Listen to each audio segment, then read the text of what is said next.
We're gonna try to get a campground. I'm normally a boondock camper, but we'll see how this goes. Ooh, the campground is full. The campground's full. So I'm told that we might have a spot or two. So here's the skinny. I talked to the ranger.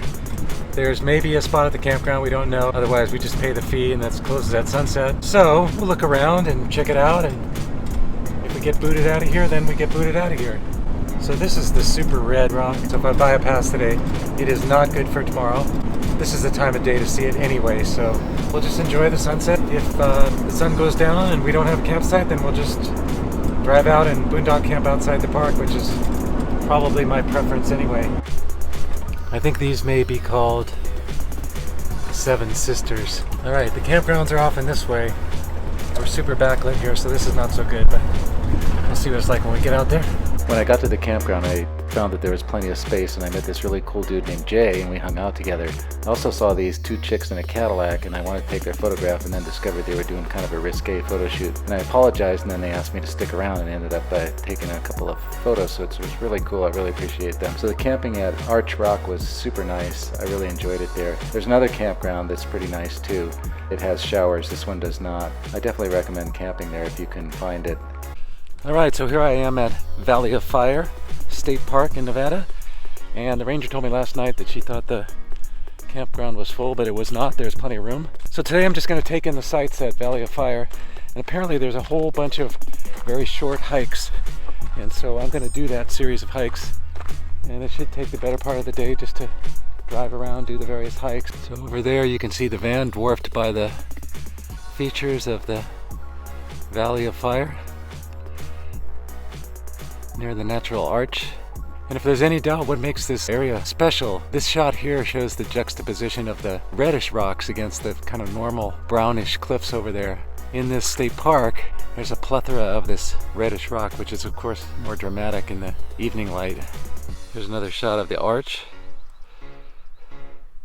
Here's an interesting staircase at the Valley of Fire up to a little lookout there. And there's the top of the peak there. The reason for the steps are petroglyphs, and you can see them up here on the wall.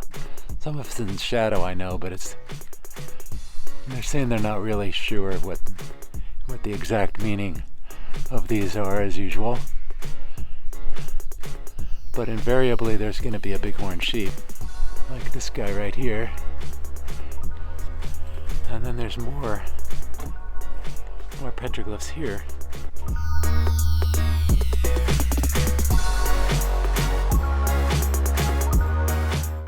Alright, so we're going to head into the visitor center. Following that, we're going to head back on the road back there where I think some of the best views and hikes are. I understand that maybe you can get a permit for a drone, which I think drone footage would be really cool out here, so I'm going to ask them about that. And I think I'm going to get declined, but it's worth a shot. Alright, so I headed into the visitor center, and there's this gift shop that has a bunch of stuff, and then you see a board with today's weather, and then you move into the exhibit, and the exhibit is quite amazing. There's a whole bunch of stuff on the Native Americans that were there first, and then following that, the early explorers and the miners, etc. So just a lot of information about the land. I really enjoyed this exhibit. So there's a lot of information on the rocks that you find around there, and they also cover the wildlife that's seen there. In addition to that, you have a lot of artifacts, old rocks and information, and they also talk a little bit about the early travelers through there in the automobile. So there's just a lot of written information. If you do get out to Valley of Fire, this visitor center is totally worth checking out. I was really impressed with it. One of the things I should mention is that this is a state park, but it rivals any national park in terms of the quality of the visit and the quality of the visitor center and the trails and the information that's provided by the staff there and the rangers. So when you think about it, Las Vegas is a major populated area and it's quite nearby, so it's a day trip from Las Vegas, and that's part of the reason why this place is so well visited and well funded, and you find such quality exhibits at the visitor center, as well as a really rewarding visit with well-marked trails and lots of things to do. It was really fun to look at all the old Native Americans that were here originally, and then also walk around on all the cool trails. Okay, so the visitor center was pretty cool. I did inquire about the drone. situation in Nevada. It's apparently a 30-day application, so if you want to fly a drone, you got to apply 30 days before and maybe you'll get a permit, but it's not a same-day thing. I also really enjoyed the visitor center. There's a lot of exhibits there. I kind of briefly filmed them, so hopefully that will give you some idea what's going on there. Okay, so now we're going to head over to White Dome Road, and this area is supposed to be one of the most spectacular areas in the park. So after you leave the visitor center, you got this kind of crazy steep climb up to the area. It's pretty amazing. It's beautiful. Okay, we're at the White Domes area, and this is called the Mouse Tank area, and we're going to go check that out. But of course this is a natural place, but I can't help myself when I see something like this. It's got to take some, it's a Ural. It's obviously an off-road sidecar, fair vintage. Very cool. I just figured out the name of this place. It's called Mouse Tank Trail. Mouse was actually an outlaw. He used to hide out back here because apparently there was water back here. I'm not sure if there still is, but we'll find out. I should mention there's all kinds of heat warnings out here. There's another trail we're going to go on, which is a little longer. It's actually closed from June 1st to September 30th because of the heat. I was talking to the ranger, and she said the reason they closed it is they had so many people dying out there. When I asked were they old or unprepared, and she said it's mostly just misjudging, people thinking they can do it and it's no problem. And then it's a little harder than they thought, and it's a lot hotter than they thought. And they end up succumbing to the heat. Okay, this is the end of the trail. This is apparently where the hideout is.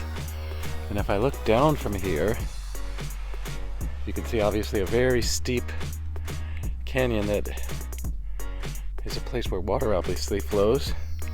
It's really treacherous, goes straight down. It's probably a big old waterfall right there.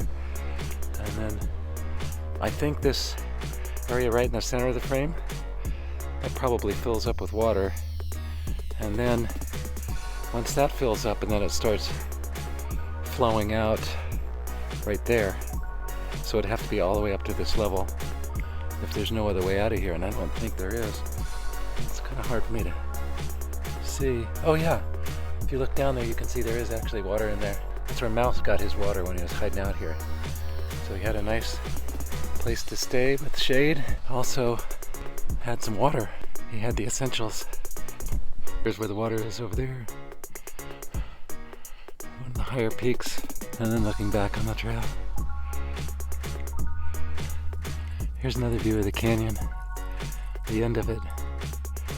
Where the hangout was. Also, there are some petroglyphs on the Mouse Tank Trail, and here's a little sampling here.